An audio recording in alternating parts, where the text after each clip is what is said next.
Hello, everyone. Welcome in.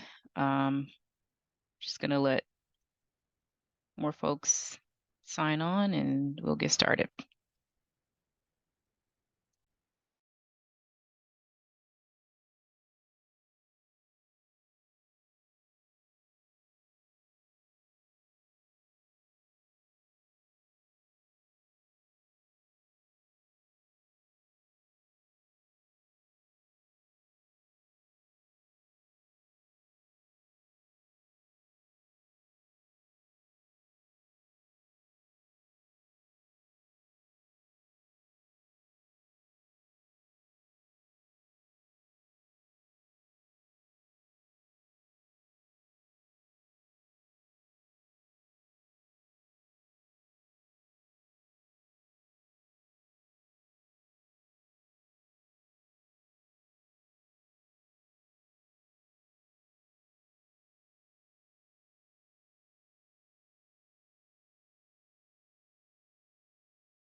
Okay.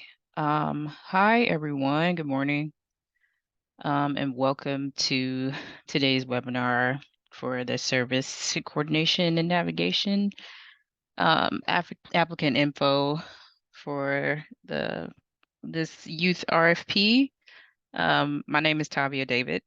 I am the executive administrative assistant for the Office of the First Deputy here at DFSS. And I will be walking you through most of this presentation for the technical services. Just some housekeeping things to start. Because of the volume of the participants, all the participants will be on mute. And if you have any questions, feel free to drop them into the chat or the Q&A. Oh, it sounds like someone can't hear me. Was the volume coming through okay? Yep, I can hear you. Okay, great. Alrighty, and just to let you know, this webinar will be recorded. So if anyone is unable to attend today, they'll be able to view all of the questions and presentation on DFSS's YouTube. And that should be uploaded no later than 48 hours from this point. I'm going to introduce our program panelists who will be going through most of the RFP today. So just to get started, we'll go through the agenda. We'll do introductions, the purpose and background of this RFP, the requirements, the goals and outcomes, so you all are familiar with the process, and any guidance that you have, the basis of the award, the timeline, and then I'll come back on to do technical assistance at the end of the presentation for the programmatic stuff. With that, I will let Lisa and Sabrina introduce themselves and we'll get started. Good morning, everyone. Lisa Hampton. I'm the director of the Prevention and Intervention Portfolio, which is where the service coordination and navigation model lives. Sabrina. Good morning, everyone. I'm the Youth Services Coordinator here at DFSS, working specifically with our SCAN program. Good morning, everyone.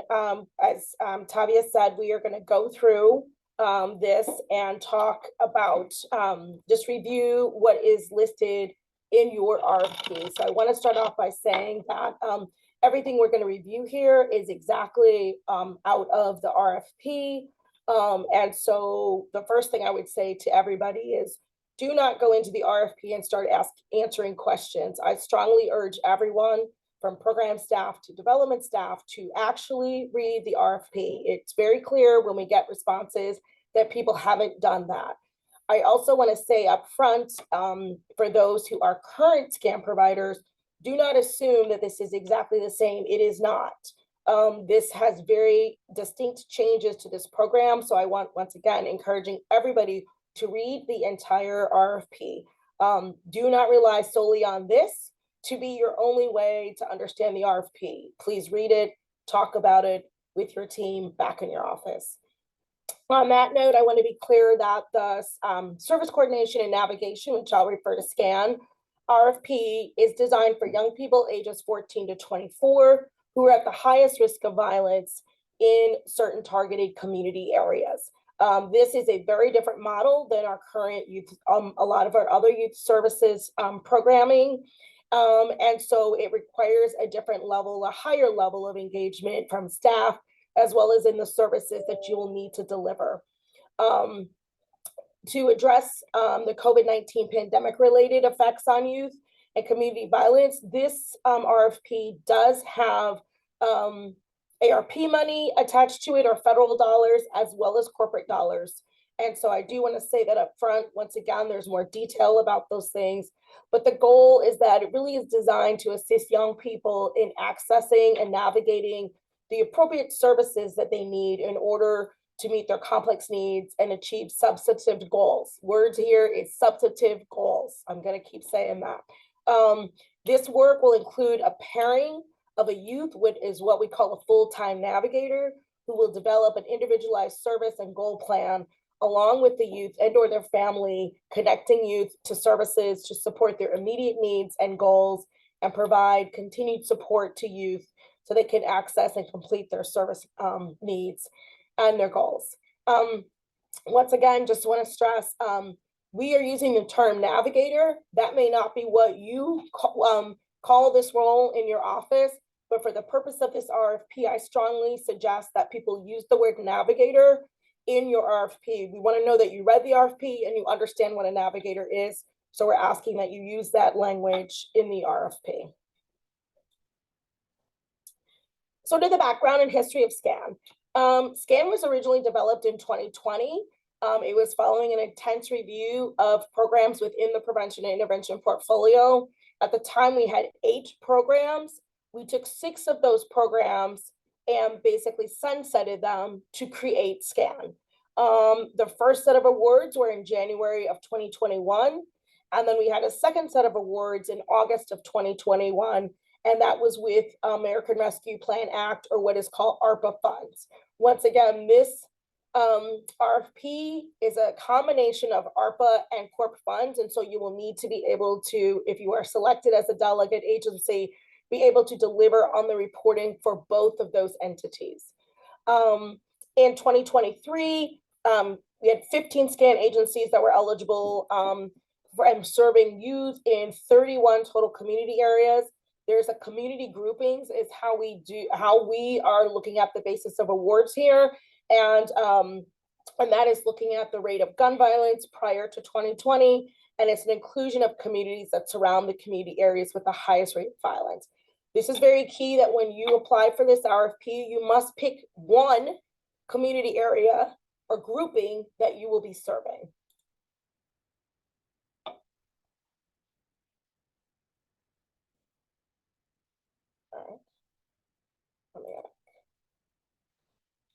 So some of the program outcomes and statistics, once again, these are all in the RFP.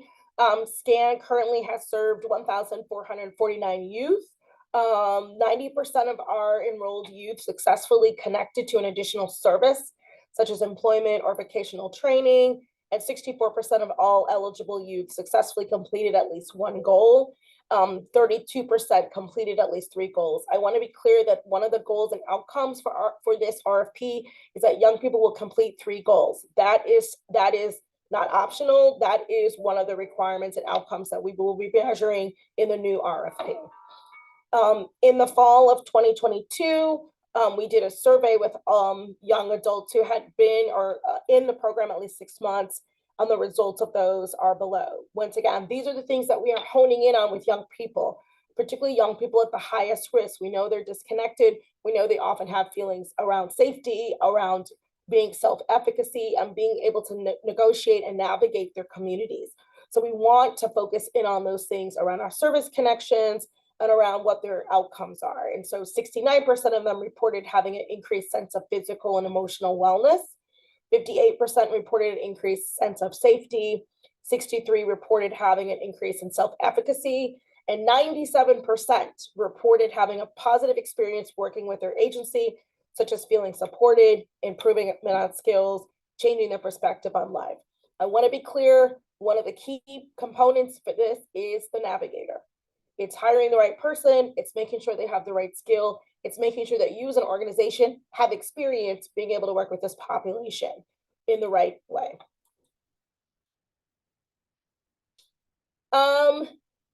One of the things that we are looking at is being able to provide intense community-based case management services, providing specialized supports and trainings for program managers and navigators, provide intentional youth-centered programming. That's very key here.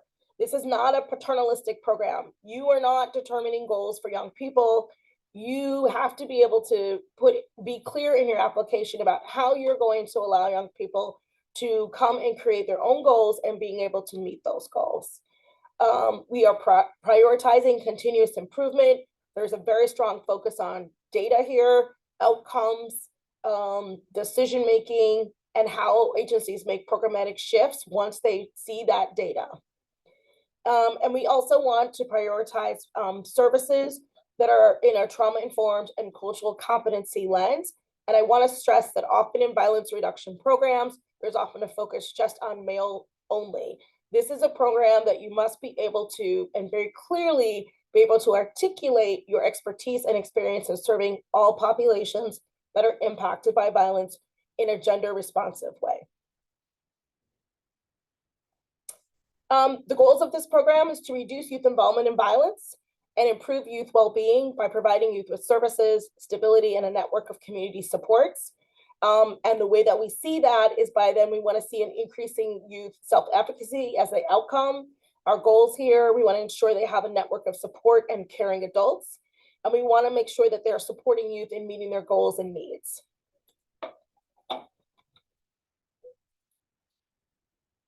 What is our target population here? Youth ages 14 to 24 is the target population that are residing in one of the targeted community areas or respected adjacent community areas. And that is listed in the RFP. And they must meet at least 2 of the 4 following criteria: previously or current involvement in violence, previous or current justice involvement, active street engagement, and/or disconnected from school or work. One of the things that we know from our current data is 54% of our population or young people that were served through this program in the past were young people 18 to 21. So when we put the age range in here, we do ask you, and we will ask you to indicate the age range you want to serve. But we want you also to understand that the expectation is that you're able to provide a variety of services for the age range provided in this RFP. The other thing I would point out is making sure that you understand the target populations and what we mean by previous or current involvement in violence. And that is, I will just go clearly into this. And once again, it's in the RFP, which I strongly advise everybody to read. Previous or current involvement in violence is youth was a victim, a perpetrator, or a witness of violence. Close family or friend was a victim or perpetrator of violence. Forms of violence include, and this is where, once again, we have made some adjustments: bullying, physical harm, sex trafficking and exploitation, dating violence, gender-based violence, sexual violence, family violence and child abuse, gun violence, gang violence, suicide, and self-harm. under previous or current justice involvement. That includes arrest, charges, or conviction for violent offenses, recently released from prison, or the Department of Juvenile Justice, recently released from Cook County Jail, recently released from the Juvenile Temporary Detention Center, currently on Cook County Juvenile Probation, currently on mandatory supervised release, parole, or aftercare. Under active street engagement, in an active violent group, i.e. gang or clique, have a reputation or a key role as a violence influencer in a community area. Disconnected from school or work. Ages 14 to 18, not currently enrolled in school. I want to be clear, this is not a school education program. They have to meet one, it has to be 2 of the 4 that are listed here. So if you are looking at school, that 14 to 18, it is not currently enrolled in school. Ages 18 to 24, out of work for at least 6 months. Once again, this is not an employment program, but if that is a criteria, we are wanting to make sure that you understand that it's out of work for at least 6 months, and that is age 18 to 24 only. Age 14 to 24, enrolled in school, but chronically absent more than 50% in a quarter. Once again, all of this information is clearly stated in the RFP that you should read and be able to disseminate with your team. What is the, making sure that you understand that they have to meet 2 of the 4 and be able to talk about each of those in your RFP responses. The community areas that we are asking you to respond to are once again listed here. I'm not going to go through the breakdown of the community areas, but you need to be clear that when you respond to questions about targeted community areas, we're asking you to respond to the community area and the adjacent community areas as part of the RFP responses.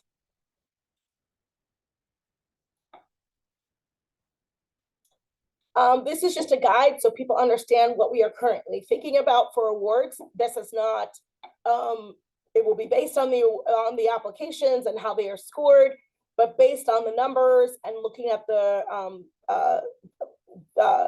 violence or victimization numbers and what we anticipate. This is just an idea of how many awards we think we're going to be able to give per community area. Once again, we're not committing to this. This is just based on the data we have and what we think, knowing the young people that are available in those community areas. Don't let the numbers on the right limit your ability to apply. I just want to say that. If you, all right, so once again, that is also in the RFP for you to be able to review. Program requirements. What we are asking is that individuals will serve the community area they apply for, along with their respective adjacent community areas. You will need to provide an organizational address where you will provide these services. That address must be within the community areas that you apply for. I want to be clear, and I'm going to say this again. You must have a physical address in the community grouping areas that you apply for. You cannot have an address outside of the community area you're applying for. You need to be able to provide an address in the community grouping area that you're applying for.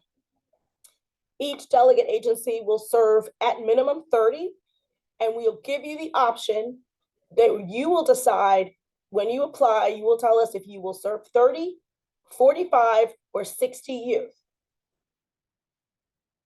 That is something you will need to tell us and then base your budget around. Youth will be enrolled in SCAN for at least 6 months. This is a change from our original structure. They must be enrolled at least 6 months. Part of that is because we know it takes time for young people who are at the highest risk to be able to engage. We want to be able to give people time, but we also want people to understand that we need to be moving towards goals, that we need to be moving young people towards opportunities to connect them to services, to connect them to safety, to connect them to an opportunity for them to be able to connect with other adults. And so they must be enrolled for at least 6 months. And then completion of SCAN is based on youth goals and service plans. This is one of the very few programs within the youth service department. We don't have an end date. So we are looking for you to work with young people to determine their goals and then be able to move them towards that goal. Agency must hire at least 2 full-time navigators. These are things that are not negotiable. They will each have a caseload of 15 youth. That is a change. And the navigator salary must be at minimum $45,000. That is once again a non-negotiable for this RFP. Staff must be full-time and they cannot work on other programs or opportunities within your agency for the navigator role. All staff working with SCAN, including the assigned program manager, must have complete the requirements required by us from hiring. Those are all listed here. And they're listed in the RFP, so I won't go into them, but the things I will point out is, once again, slight changes to the current model we have is youth will be enrolled 6 months. There are 2 full-time navigators that will have a caseload of 15 each.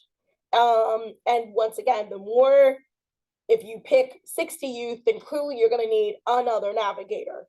That's up to you to figure out the math part, but the minimum is 2. And then the navigator salary will have to start at 45. It could be above that, but it has to start at 45.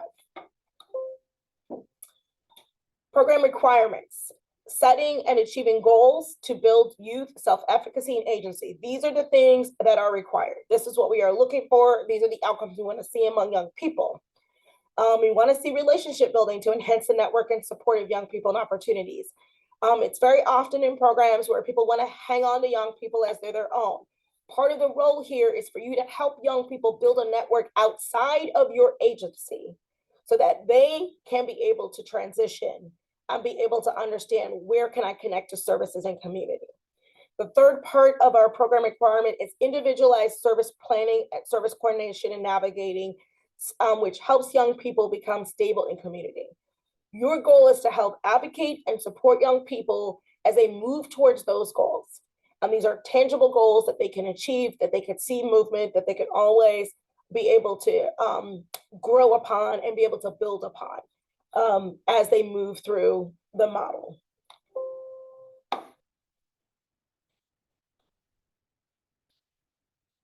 Partnerships for recruitment. These are recommended. But because of the population, because you have to meet 2 of the 4 of the eligibility criteria, these are some of the places that we know young people need additional supports. So Chicago Department of Public Health, community violence intervention, street engagement entities, anyone who's doing that work in community. Chicago Public Schools, Cook County Juvenile Probation, foster care youth 14 to 21, DFSS, we have our own youth, homeless and workforce divisions.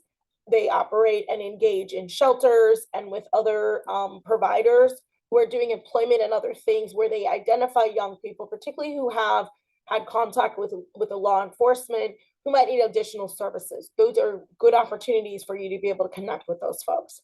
Chicago Police Department and other street outreach organizations. DFSS will help coordinate some of the relationships, but it is on the provider to recruit young people for this program who meet the criteria. Once again, we will support and we will help being able to coordinate those referral partners, but it is on the provider to recruit individuals for this program. Performance goals. I am not going to go through all of these. Once again, everything is in the RFP, but the thing I will point out that we will be very much involved looking at as we look to evaluate and you will need to speak to in your application is your ability to meet the youth slots. Can you recruit young people? One of the outcomes that we are going to be looking at is that 90% of youth slots will be filled at any given time. We're going to be looking at the number of referrals and by referral source. And we're going to be, once again, looking at the number of youth who successfully complete at least 3 goals and transition from SCAN. Those are the main ones that I'm highlighting here. All of these are going to be required performance goals and outcomes. We want to be upfront about if you do get this award, what the expectation is. And so I just want to point out the things that are, once again, a little different here, but also things that we're going to stress. And before we get into the selection criteria, I'm going to take questions from the Q&A. If folks can please put their questions in the Q&A thing, the Q&A box, and not the chat box, that would be great. I know Sabrina's manning the box, but I will go through them and read them and answer live. And then we'll also do an amendment post this this session where we will post the questions and responses as well. So, and Tavia will go through how to accept that amendment in iSupplier. So one of the questions is for partnerships for recruitment, are MOUs or letters of support required? We don't require those. And I will also say, do not include letters from any political letters. We will not read those. They're not required, but you do have to be able to explain that you understand and have a history with those partners and that you can be able to recruit people for those entities. But I do not think we require MOUs or letters of support for this application. And then I'm going to read through the answered questions already that Sabrina's answered, just so people can all hear all the questions. So let me see if there's anything in here. Are you able to apply for more than one area? If so, are we separately applications needed? Yes, you are applying for community grouping. I want to be clear. You are not applying for one community area. You are applying for a community grouping. And if you are going to do more than one of those, you must do a separate application for each of those that reflect the community grouping that you chose. I want to be clear, we don't want people to take an application and just replicate it for every one of these. You need to be able to show that you have an understanding of the on-the-ground, hyper-local needs of the community groupings that you chose.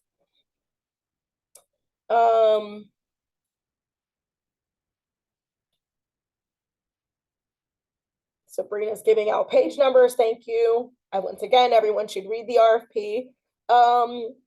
Will the slides be available? Yes, we will post this. This will be on our YouTube page. DFSS has a YouTube page for all of our webinars. And then the amendment will be available in about a week, where we will then also, that will get posted to iSupplier East Procurement, where the RFP lives. If we serve 60 youth, well, we need, once again, you guys, I think the question is, if you serve 60 youth, you need to hire 4 navigators. You'll need to do the math. Once again, 1 navigator, 15 youth. So you determine the number, you do the math, you put that in the budget and explain how you got to the number and how you got to the number of navigators in your budget. We've already answered the multiple areas. Let me go to the open questions. I'm not going to answer any of the iSupplier questions where Tavi's going to get to those, so I'm going to skip that one. Did I hear right that the navigator can't hold another role in a SCAN program or agency? Navigators are full-time and have always been from the beginning of this program. So navigators have to be full-time to SCAN. The program manager, they can have, they should be ideally more than 50%. Since they're overseeing the entire programming, but we do not make, we did not make the program manager full-time. The navigator is full-time and only to this program.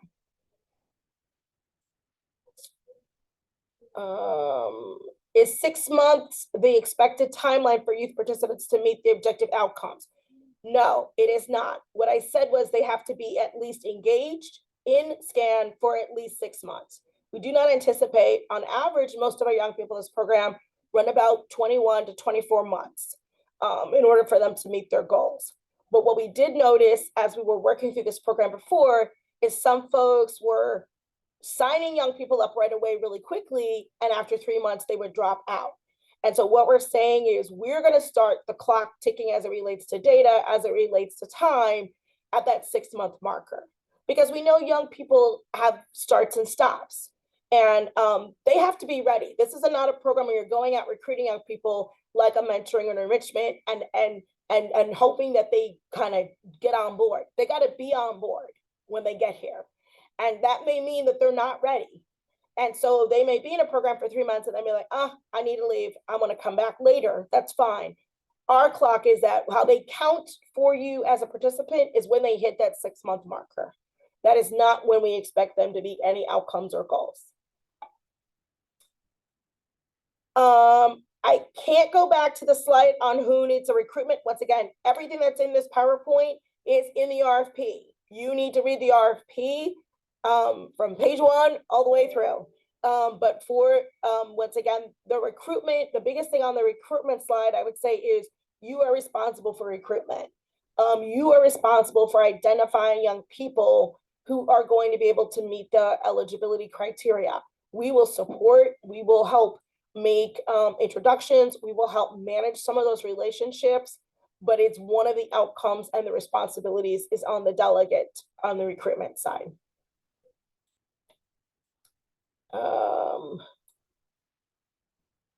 We've answered the multiple areas already.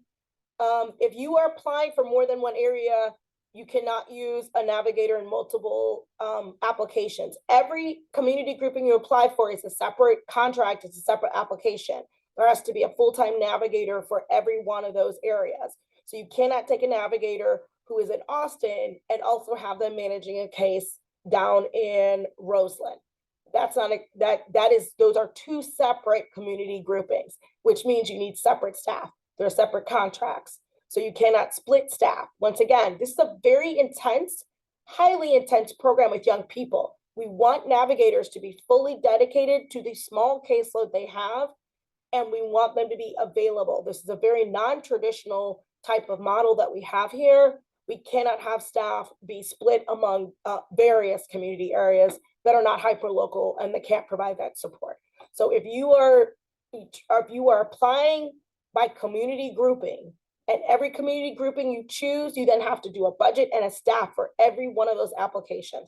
Every application, you can't apply to multiple things and just submit one set of documents. Every application you submit must have all the documents attached for that application for that community grouping.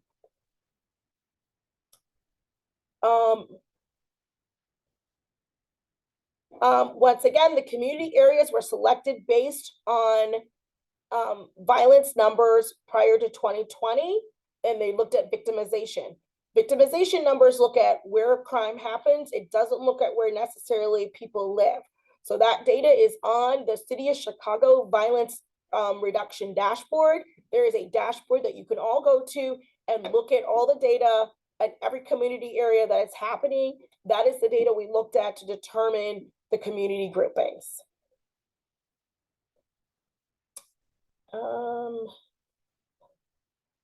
You do not have to be a nonprofit. If you look at our in the RFP under respond application under applicant guidance, it very clearly states who can apply. You can be a nonprofit or a for-profit.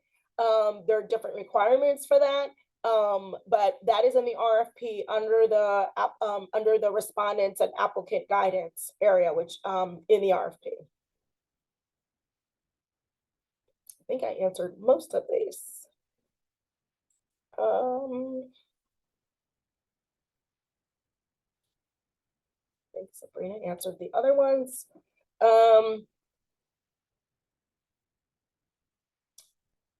Tavia did put in the answered Q&A. Someone asked about applicant portal and how to log into iSupplier. She then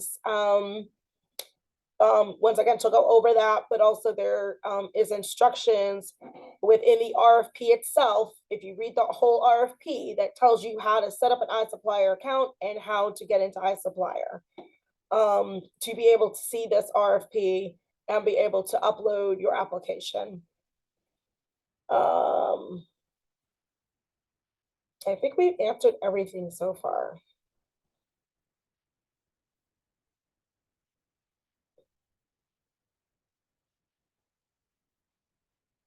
I think that's it. Let me double check.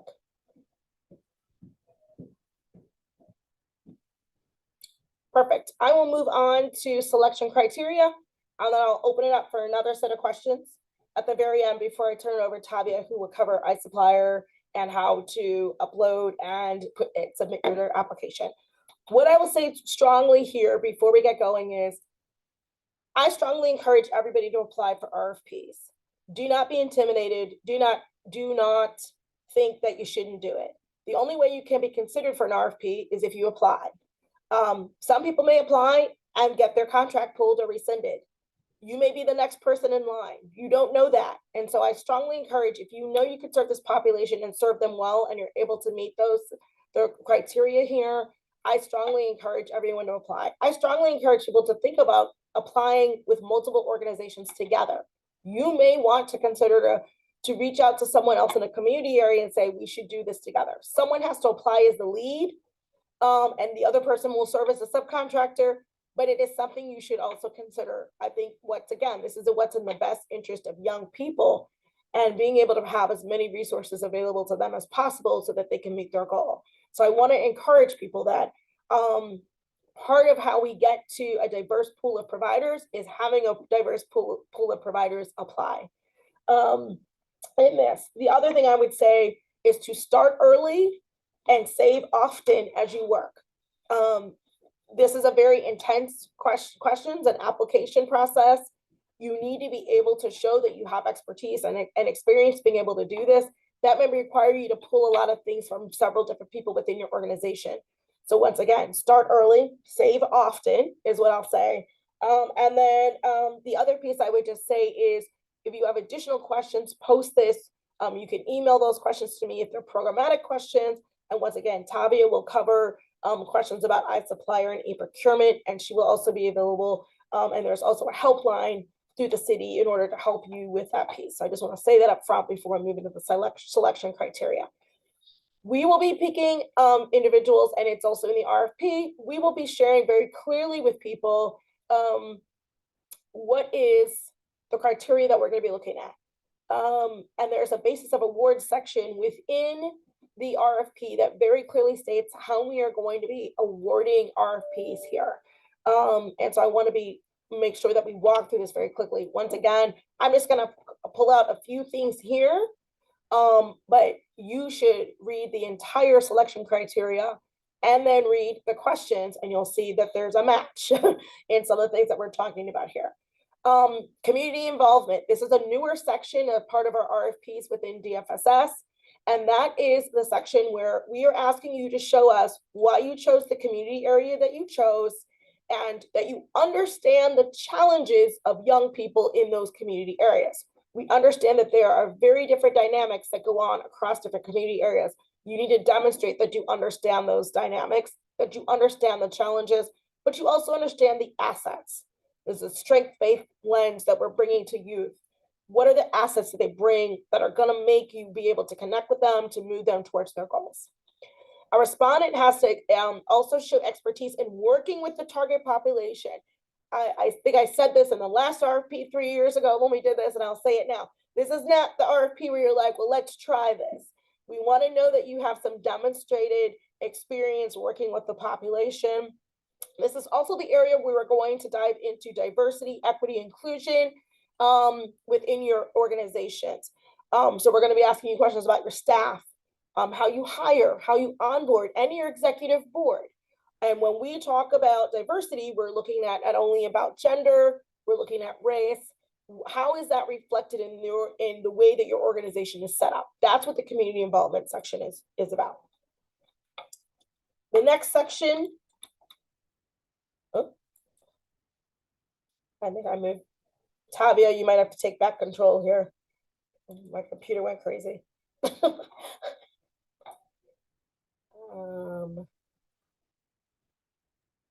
It's like you got it. Did you need? I need to go back to the second. For some reason, the thing's not popping up. It's not letting me. My controls are gone. Okay. Sorry, folks. Brief pause. Let me know when to stop. There, or one more. Their organizational capacity. Okay, there we go. So selection criteria, organizational capacity. This is where we are asking respondents in their application questions to demonstrate that you have a clear path and a capacity within your organization, one, to plan, recruit, hire, and onboard folks in a timely fashion. This is going to be a quick turnaround time. Our goal is to hopefully notify people as soon as possible as we can in December, and we will then be wanting to sort of bring people on board and bring them up to speed in January when we make these awards. We need to know that it's not going to take you 6 months to hire a person. What is your plan? How are you going to hire somebody? And then we are very clearly in the RFP, we are articulate very clearly what we believe are the goals and the characteristics and the expertise people need in a program manager and a navigator. Read that part of the RFP, please. And that is what we are asking you to look at. We're also asking that respondents have what is the organizational capacity as it relates to serving the community areas, and then describing how you are going to make youth feel safe participating in this model. Once again, this is very individualized. And so we want to know what is the organizational capacity to provide safety and support for young people.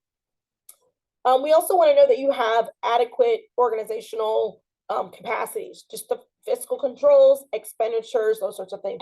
This is a very, depending on the budget you choose, this is a very high, can be a lot of dollars associated with that. What are the fiscal controls, and how are you going to be able to expend and control, and what are the mechanisms you have in place? Next slide. Strength of proposal. This is what I like to call the meat and potatoes of your responses.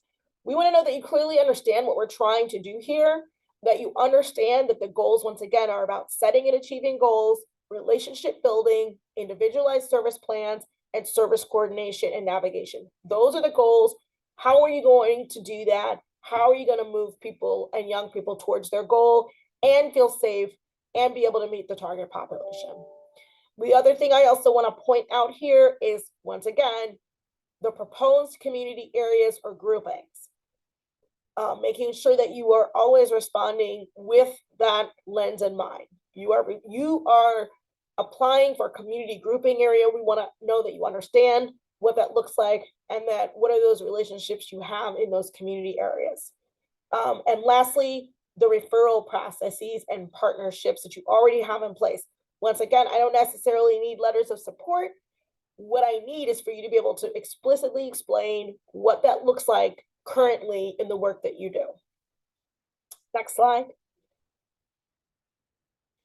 Performance management and outcome. This goes down to, can you meet the goals? I like to say we are a government entity. I love passion, but I can't fund passion. I have to fund and I have to see data. And so we are very data driven, and we are data driven not about just having seat fillers, but we want to know that you are really impacting young people in a program. What does that impact look like? That's what this section is. What is your performance management style? How do you do that? How do you ensure that you meet goals and metrics? How do you ensure that young people feel like they've accomplished something in the programming? And how do you then make changes and shifts when you realize things aren't going well? That's what we want to see in this section. Next slide. Reasonable cost, budget justification, and leverage of funds. You are picking the number of young people that you are proposing to serve. 30 is the minimum, and then 45 or 60, right? So as you put your budget together, the rate per youth is $7,400 for every youth. So as you put your budget together, those are the frames you need to be using. There's a section in the RFP where we give you more information about how to put together a reasonable budget, what we're looking for, what are some of the expenses that you can think about. But I want to be clear, we also want to know what's your skin in the game here. What are you bringing, and what other funds are you going to leverage to support some of the work here with young people? So once again, work with your, look at the RFP, read those sections very clearly. And this section is really based on what you determine you can do, 30, 45, or 60. And then put your budget together and be very clear about what are those other reasonable supports, and how did you justify how you put your budget together? That's the section here. Lastly, attachments. Be sure to attach reports or studies or any documentation that show performance. There are areas in some of the application questions where we say, if you have that, please attach.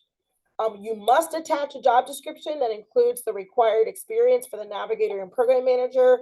And to be sure, and you must attach all the organizational budgets for this program. Once again, every community area is its own application. So you cannot, if you're going to submit for multiple community groupings, you can't have one budget and attach it to one and not attach it to the other. Then it's missing documents. Every application must contain its own documents attaching to those. I want to be clear. Once again, this is directly from the RFP. The contract terms will run January 1 through December of 2025 with an option of a one-year renewal. Once again, we've done the math for you in the RFP. And then what the indirect cost is capped at 15% per application. You must submit a budget for 1 year of 12 months of service. And the other pieces is, once again, please, please, please be thoughtful and inclusive when developing your budget. This is a program where we expect to see a lot of support around young people, but we want things to be reasonable about what you are planning to use to support young people. This is also a population where people have a lot of emergencies.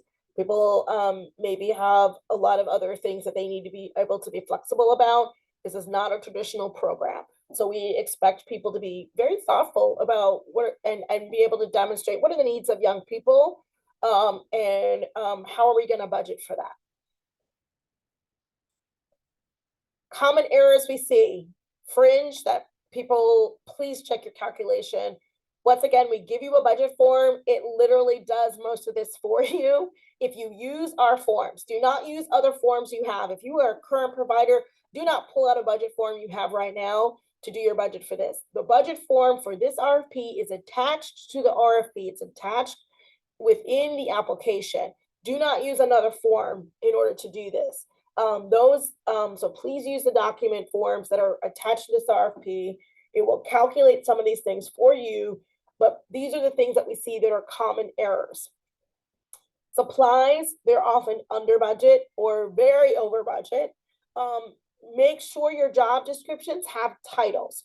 We are looking at a lot of attachments potentially, and we need to know if one of the questions is we need to see the job title. I can't go through 16 documents to figure out which one of these is your job description. Please put titles on your PDFs so we know exactly what we are looking for. There are going to be multiple readers. I am not going to be, I can't assume anything, and I can't assume if it's not there. We have to assume that you didn't upload it. And so make sure that they're titled, and make sure that you please, please, please upload the job descriptions for this, your budget document. Put a brief description on the jobs in the budget document itself as well. So when you're filling out the budget, make sure that you're able to fill in like the duties as it relates to off of the job description. And please put your budget in the appropriate columns. There are columns for what is the share you are asking from DFSS. The share that is an other share is what you may bring to the table or leverage from other dollars you have. And then there will be a column for total program cost. Those are three separate things. Please make sure you put your dollars in the right column, or it's going to be really difficult for us to determine what you're asking for.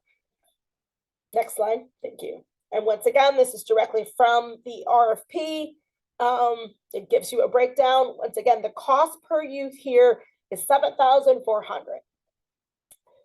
We are asking for increments of 15, once again, 30, 45, 60. Next slide. Once again, this is just more information about the sample pulled directly from the RFP. Basis of award. DFSS is, once again, we're seeking 1 to 3 respondents for each community area or grouping, depending on the area, and we're looking at the highest need and this goes back to where someone asked where we got the numbers from. We looked at the highest number of violence victimizations between 20 and 22 in the city. Funding for this RFP will support 855 youth per year through all of the delegates that we select. We will consider additional factors in selection. So we're gonna, as always, it's the highest score, but we will look at things like geography, place-based services, language, community involvement, cultural competency, prior experience working with the target population, as well. And then each respondent must demonstrate its fiscal capacity to ensure it can manage the reimbursement process. I want to be clear, we are a fee for service. So you must put out dollars and for services and then bill us. Billing is once a month. It usually takes about 3 months to get paid. So as you put your budget together, we're going to ask you about how are you going to be able to do this while you wait for reimbursement from the city. So those are some of the things that we're going to look at when we look at our basis of award. And then we also deserve the right to contact people and or if we need to clarify anything in your application. One of the things that I hope we don't have to clarify, so I'm going to keep saying it, is please make sure that you have an address that is in the actual community areas that you're choosing. Do not use Google as the way to confirm your address. We provide you with a city link in the RFP to verify the boundaries around the community areas and where you are. So you should put your office address in there and see if it fits into the community areas. Do not use Google. We provide you with a link in the RFP to verify the address that you are going to be using within the community groupings. If there are other things within the RFP, we will reach out to clarify certain things. We may ask for any additional things. We may ask people to come and do oral presentations. Some of our other, my other colleagues here have done that. So I just want to put that out there that what that means is whoever is putting in for this award, who's listed as the contact, they need to be able to be checking their email to know if we're asking for any additional clarification. There's a time limit. If we ask for a clarification, we're going to say you need to respond in this period of time. If you don't, then we're going to assume we're going to just move on if we don't get what we need from you. And so I want to be clear, we know it's around the holiday time. It's not ideal. It's not ideal for any of us, but I want to be clear, people need to be checking and having access to the system and their emails while we're in the process of reviewing these RFPs in case we have questions for clarification. This is City Corp or corporate money, as we like to say, or city dollars, and it will be American Rescue dollars. And so there are requirements for that as it relates to cash management, reporting, and eligibility. And so that is also clearly listed in the RFP. And then once we have selected applicants, we will then, things are not official. We will notify people unofficially if they are awarded, but you will officially not be quote unquote awarded until you get that official award letter from us. I just want to put that out there. These are just timelines. Our RFP was actually released on the 3rd. Sorry about that, guys. Somebody was sick. We're doing this pre-proposal today. Applications are due noon Central Standard Time on December 5th. Not at 12:01, not at 12:02. The system will cut you off. It will not allow you to upload. If you're in the middle of an upload, the system will stop, and that is nothing within your RFP will get to us. So I want to be clear, and I know Tavia will talk about this as well. Start early. I always like to tell people you need to give yourself at least 48 hours before this closes to try to upload things. It takes about 2 hours to upload the documents, the questions, everything. Do not start at 11 and think that you will make that noon cutoff. If you are still uploading at noon, the system will cut you off and you will not, it will show as you never submitted an RFP. We can't do anything about that. We cannot take RFPs that are printed out. We cannot take them late. Please we go through this every time with everybody. Please, please, please give yourself enough time. Please start early. Give yourself about a 2-hour window to upload everything in the system. You can upload, what I like to give people as a tip is put everything in a Word document and then cut and paste it.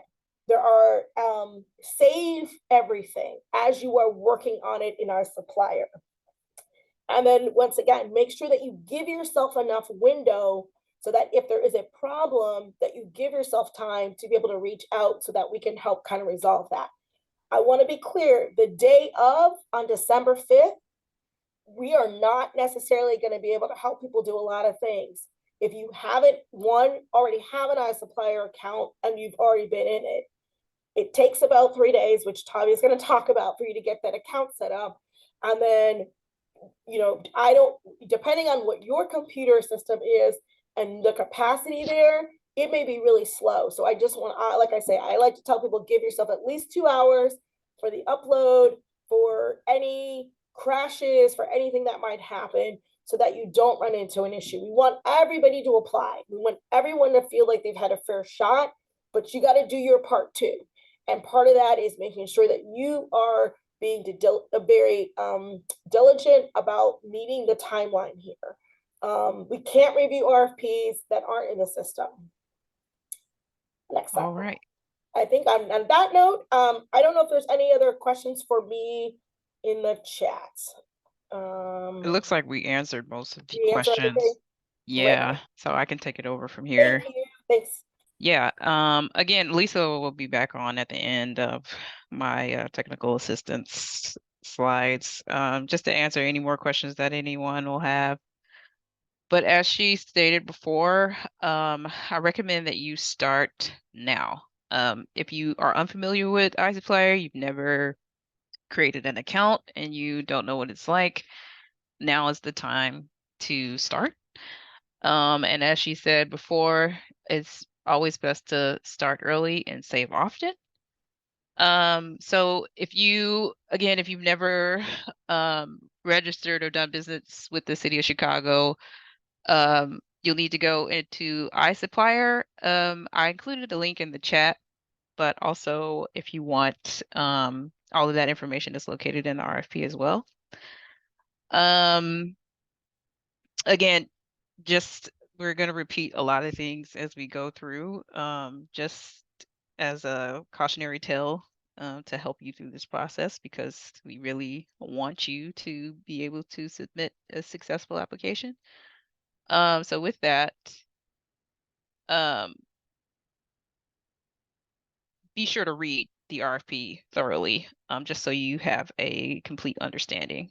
And again, this recording will be available hopefully no later than 48 hours after this meeting. And you can review the slides, but again, all that information is in the RFP. You have a 4,000 character limit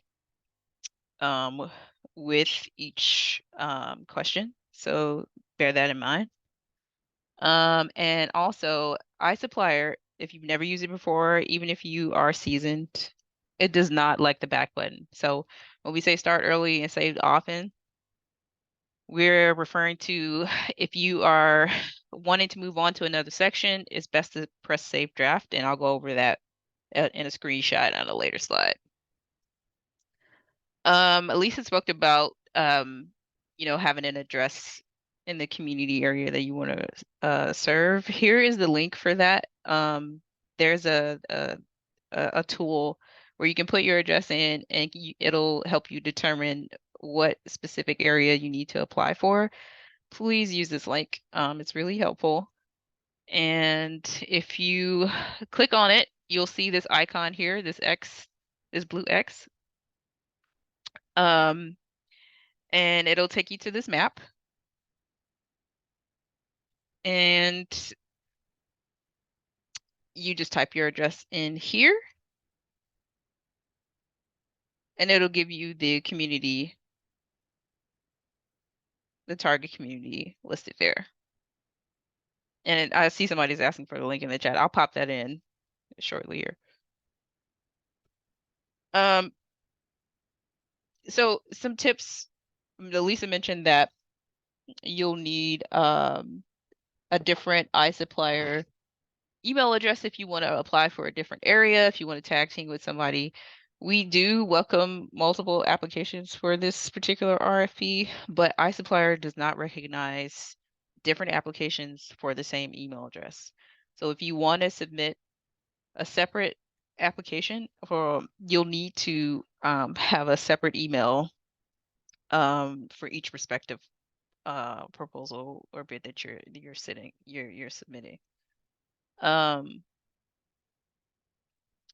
Yeah, you can submit your application again December 5th at noon, just to reiterate the time frame for that. And again, it's recommended that you submit I would say 2 days prior to, just in case you want to leave like a technical error buffer for yourself. And reach out to me or any one of us if you need help. You can also reach out to the hotline here. That's 312-744-4357 and or 312-744-HELP. And they can assist you with any technical questions that you have, because no late applications will be accepted. As soon as 1201 hits, the cycle or the application cycle will close and you will not be able to submit. So please start early, start now. Especially if there are some technical challenges on the front end. You just want to give yourself enough room. So here are some requirements for new agencies. A lot of this was provided in previous slides, but just make sure you have your articles of incorporation, your IRS affirmation letter, your DUNS number, your contractor registration, and your certificate of good standing.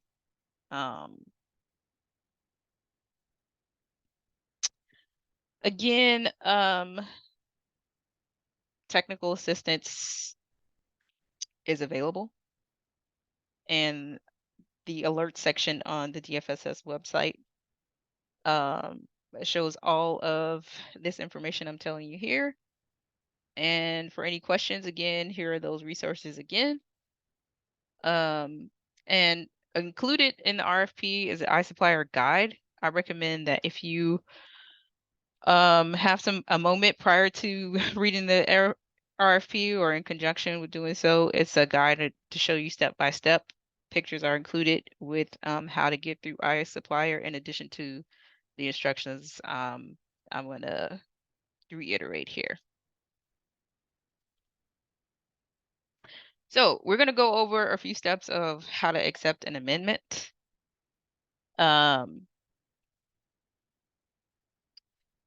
So the first step is that you want to go, once you are in iSupplier, you have an account created and you have found the specific solicitation number for this RFP, which is 9755, by the way, comma 1 you might see, but it'll have a service coordination and navigation scan title next to it.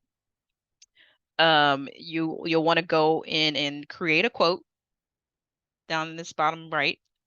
And if there are any amendments, you'll see that notification pop up on the left-hand side here.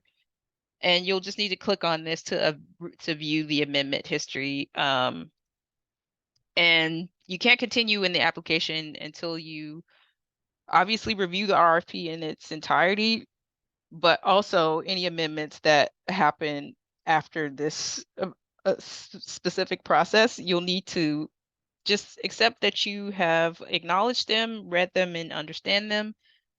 And you'll see again the solicitation number is listed here for the specific RFP that you're applying for in this one category. You can review the changes on the right. You'll see an eyeglass icon. And it'll give you a detailed version of what the amendment discloses. And then once you have an understanding of that, you can click Acknowledge Amendment. Again, it's going to take you through another screen of accepting and acknowledging that you have read it. A lot of you should be familiar with accepting terms and conditions with most interfaces, and that's just what this is you're going to check this box here on the top left, say that you acknowledge it, and then it's going to give you another confirmation. You want to go ahead and click yes in order to advance. And also another screen of accepting terms and condition. You'll want to accept here, check off the box that you've acknowledged the amendment, the terms and conditions of that amendment, and then you'll accept here. And there's also that one of the things to remember in iSupplier, that save, cancel, are all located at the top and the bottom. So whichever suits you is best, but in order to advance, these icons will be listed here or here. Okay, I see some questions about the how to locate the community area. Sabrina dropped that in the chat. And you just type your address in if you'd like to test that out now. I'll go over it again in the end if you want. Okay, so let's go over how to submit an application in iSupplier. We're going to take you through a few steps here. This is that saved draft button I was talking about, and this is going to be your best friend. Again, iSupplier does not like the back button. It only advances forward. And so you'll need, if you have any changes or if you need to take a break and get up, I would just recommend saving the draft as often as you can.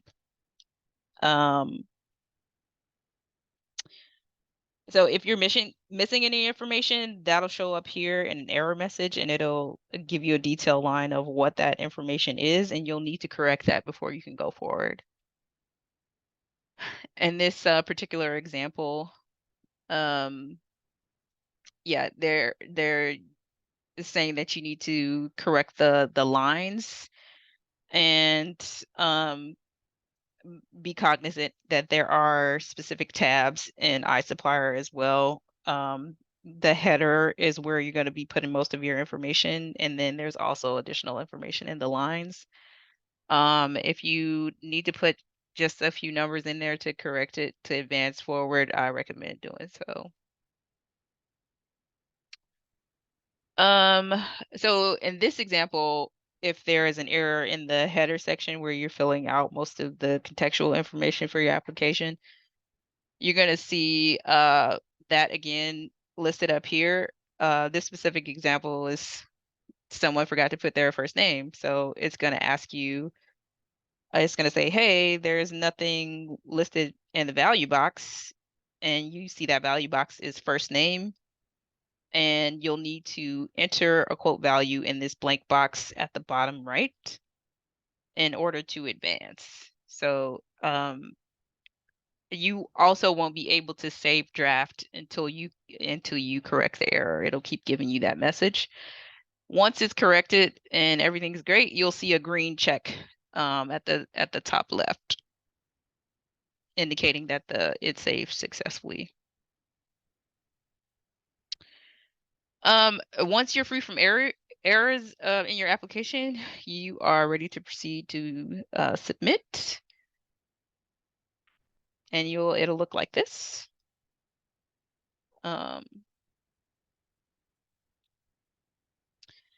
And then it'll take you to a screen to review all the information that you've added so far. So again, this bottom half is all the requirements that is your personal information. And this is the last chance to change anything, to add anything before you save and submit. And if everything looks good at the top for your requirements, you want to go ahead and submit an electronic signature at the bottom left. And also check off this box, just acknowledging that you agree to an electronic signature. Once you've done so, you can click submit, and then it'll give you a confirmation screen, and that's that green check I was talking about earlier. It'll let you know that it's a confirmation. If you should receive an email, but if you don't or have any questions, please feel free to email me or call if you need any assistance on whether or not your application was submitted successfully.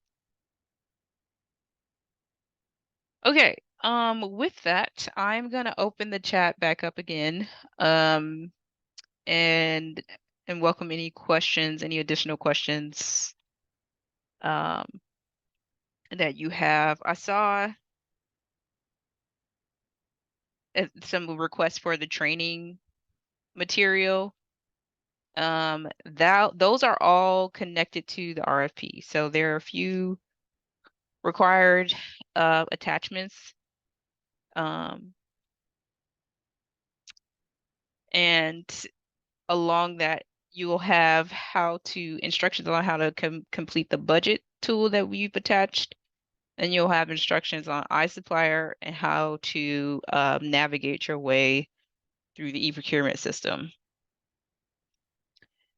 So Tammy, in the boundaries map, she's asking in the boundaries map, I don't see where you enter your address after logging in.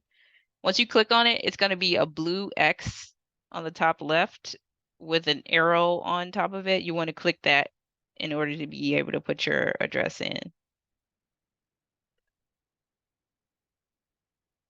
So, oh, you got it? Okay, great. Any more questions?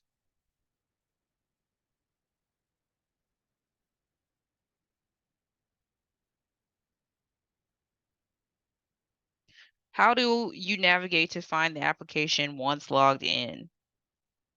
So it's a series. Again, I'm going to put this link in the chat just so everyone can see. And once you log on to iSupplier, which is the city's e-procurement website, you'll be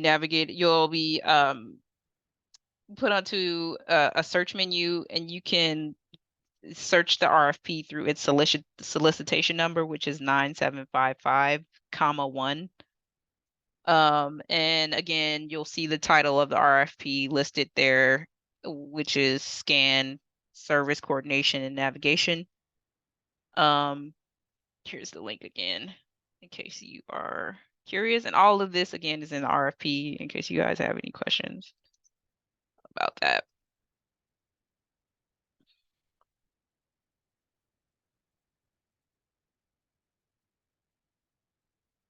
For questionnaire response and the 4,000 character limit, is there a suggested minimum for the responses, or is it just as pertinent information as possible to appropriately address each response? Yeah, it's 4,000 characters. So if you want to use it to the last drop, it is up to you. If you feel like it's necessary, we won't reject that, but it's just a heads up that that is your cap. And rarely do people ever meet that cap. That's a pretty wide character limit. But yeah, you have it, and it's up to your discretion. And this is Lisa. I would just add two things. If you are responding to something, do not say, oh, and we have additional information on the attachment. We won't look at that.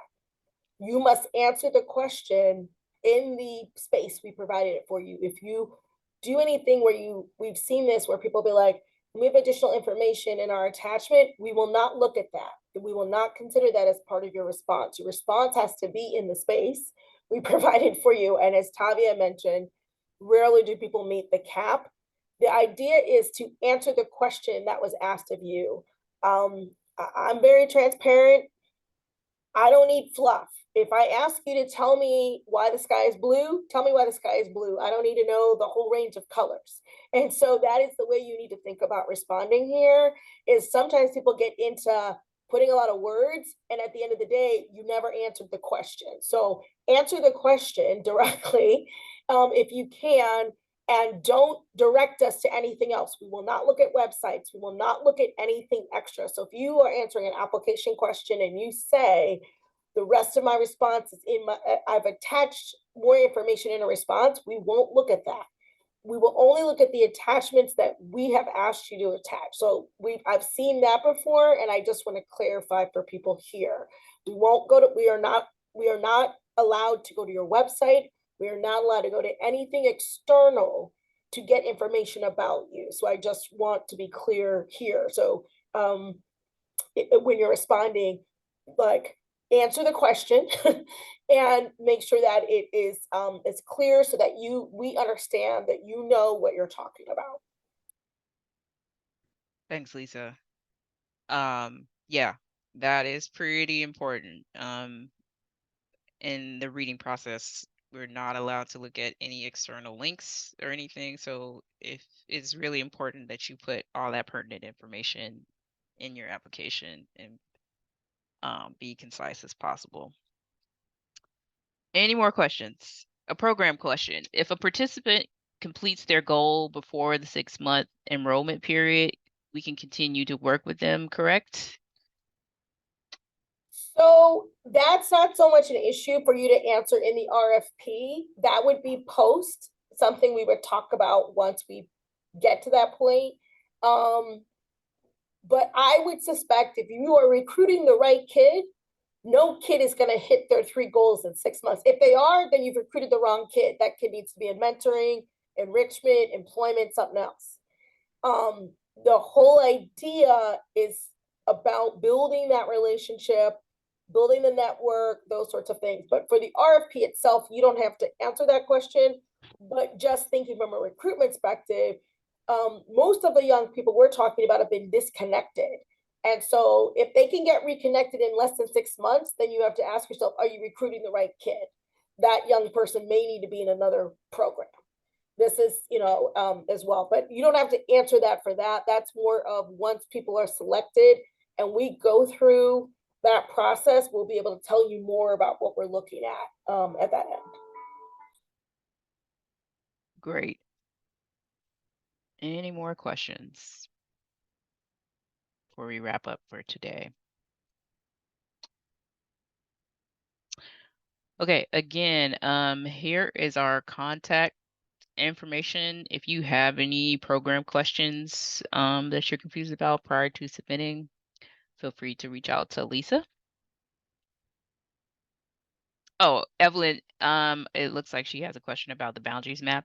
Click on the blue square, the blue X in the top left, and you should be able to type in your address. Any program questions, feel free to reach out to Lisa at the contact information listed here. If you have any iSupplier questions and run into any technical walls, I'm available by email or phone. Feel free to reach out prior to December 5th. I'm happy to help, but I can tell you that the day of is not a good time to reach out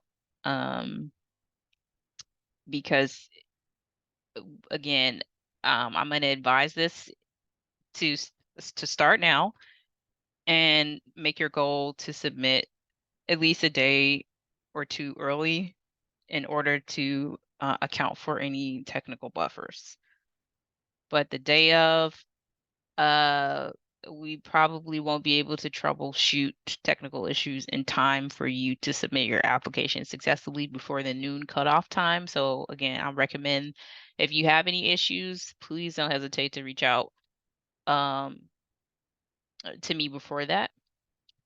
Again, the instructions for how to go through iSupplier are attached to the RFP. So as soon as you open up your quote, you should have access to all the attachments. Those are available to you once you sign up in iSupplier. If there are no more questions, thank you for joining, everyone. I hope you enjoy the rest of your day, and feel free to reach out. Good luck on your applications, and we will catch you on the airwaves. Thank you, everyone. Thank you. Good luck.